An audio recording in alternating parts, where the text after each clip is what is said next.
All right, guys, so tank's been doing great. Corals are doing well. Everything is happy and growing. A couple things that I've noticed here. First thing, I haven't done a water change since establishing and setting up and mixing up the water in this tank. With that being said, I have noticed that a lot of my corals that were not doing well, maybe like this one here, a couple of the aquas, a lot of the aquas that you guys, if you check out the last video, I had an issue when I was doing the move and also just getting everything sorted out and situated here and bring down the exposure on this. Yeah, so when I was getting everything sorted out and situated, there was a bit of an issue with the move. And a lot of these corals did not like what was going on. See the tenuous there? It's hanging on. It's actually getting a lot of colors back. The base has turned from a dull green to more or less a bright blue. This piece here is starting to overtake the algae that's grown over on it.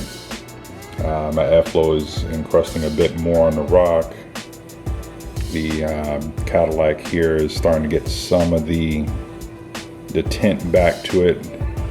And a couple other corals are doing well. So, liking what I'm seeing here, I think this was the Cookie Monster or whatever it was called.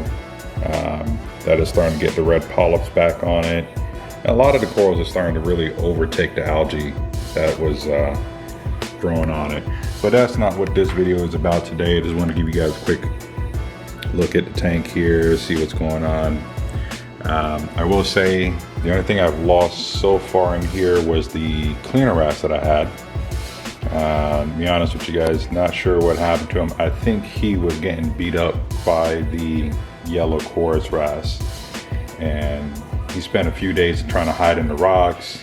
I thought he was just hiding out, away from stuff, and then one day I saw his tail pretty battered up, and he just didn't look too happy.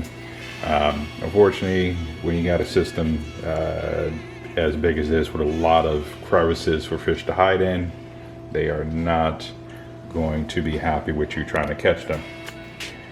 And he definitely he did evade me quite a bit, even with the tattered up fins. So this actually is going to be about the tank stand and the sump here. Now the stand is made by myself out of all 3/4 inch birch and has been coated with a decent amount of exterior paint. I was going to go for the marine paint, do the epoxy paint on it. Unfortunately, that was a bit more of a challenge acquiring than needed to be. So I grabbed some exterior paint that was rated for the environment that it was going to be in, and I coated the stand itself. So here is my really custom Aqueon 40-gallon breeder. Nothing fancy here, guys. I mean, a lot of the wires I do need to clean up. Been adding a few things in here, but what do we have going on? So we have the skimmer, the Claricy. It's all this is Aquaphor stuff. This is the biofill media from Aquaphor. I have it running in a Banshee media reactor to just get the flow going through that. I got my dosing pump, which is dosing the components A, B, and C. I did get the small bottles here just to try it out, see how the tank reacted. And so for the most part, like I said, contributing to all the colors coming back, I'm going to say that has helped out quite tremendously with bringing things back to life and getting it more vibrant. So I have ordered the bigger bottles from BRS, and those should be coming in soon here. Other than that, what I did with this, it's just one main chamber here. I have the controllers for the ice caps. I wish there was a longer cable. I'd probably, I would put it away properly, but for right now, that's where they're gonna sit. One chamber again, skimmer, the Clarity. I was thinking of probably doing maybe like a frag rack in here, probably put some frags, hang a light in there. I'll see, what I can come up with. Obviously, I'm going to need to find some way of cutting down on any algae and things like that growing within the sump. As you guys can see, as I stated in my last Clarity video, here is the bottom of the sump. It has done a pretty damn good job at keeping away the detritus, and I'm happy there. What you're seeing right now is mainly a lot of just what happened when I set the tank up and I tried to get the Clarity in. Cores in this chamber, so the water's going to come in, and got a nice bubble trap going on here. It comes down and then up and over and into this chamber where I have my probes, my dosing lines for the calcium reactor and all the media.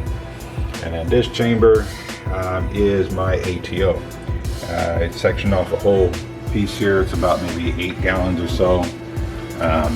Probably run 6. Let's see, fill up to 6 and another 2 gallons. So yeah, about 8 gallons of water holds in here. And that is my auto top off. Keep in mind, guys, I don't have the space to do a large fish room or anything like that. This, keep in mind, is all contained in this whole stand with the tank above it. So obviously, if I had more room, I would do this whole 40 gallon would be the sump. Remove the 8 gallons for the auto top off, hook up an auto top off externally somewhere else, and life would be good. Still rocking the JBJ ATO. That's been kicking ass since day one. I've had that for about 7 years. Ever since I started in the hobby, I've had that ATO. The only thing that went wrong with it is just the float valve stopped working one day. Bought a new float valve. Life was good. Now, as you guys can see, I'm gotta turn the lights on in here. It is on a motion sensor, so that way it comes on whenever I come in here. Here it is. I don't know what you want to call this section here, you guys, but I have a lot of the equipment, so this would probably be the small equipment room. Media reactors in here, not media reactor, calcium reactors in here. My APC backup supply system is back in here. Apex stuff is hanging on the back wall.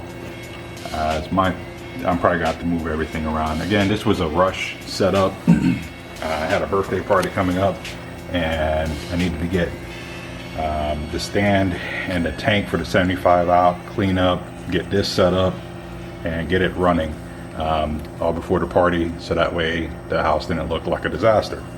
So it's in here. My only downfall in this whole chamber, as you guys can see, I have a fan sitting up here, is that it gets hot in here, and I need to turn that fan on to keep it cool. So what I'm probably gonna end up doing at some point is cutting out a hole in the back wall and letting it ventilate out. I originally had it in my blueprints, but I never went through with it, mainly because I wanted to keep the structure of the stand and everything intact. So let's see. There we go. Turn this down just a bit. Kind of blowing out the image here. So yeah, the everything's all set in here. What else? Not much to it, man. I mean, is what it is. Like I said, stands sitting on 3/4 inch ply. I didn't go to the extreme overbuild on it. Maybe if this was a larger system, I would definitely go ahead and think about 2x4s. But for right now, after reviewing everything with the design and looking at the whole setup, this is what I came up with. All the doors are soft close doors, the hinges, everything. I can pop off all the doors and get full access to this without the doors being in the way if I need to. And that's pretty much it. So that's a real quick video on the sump and the stand here.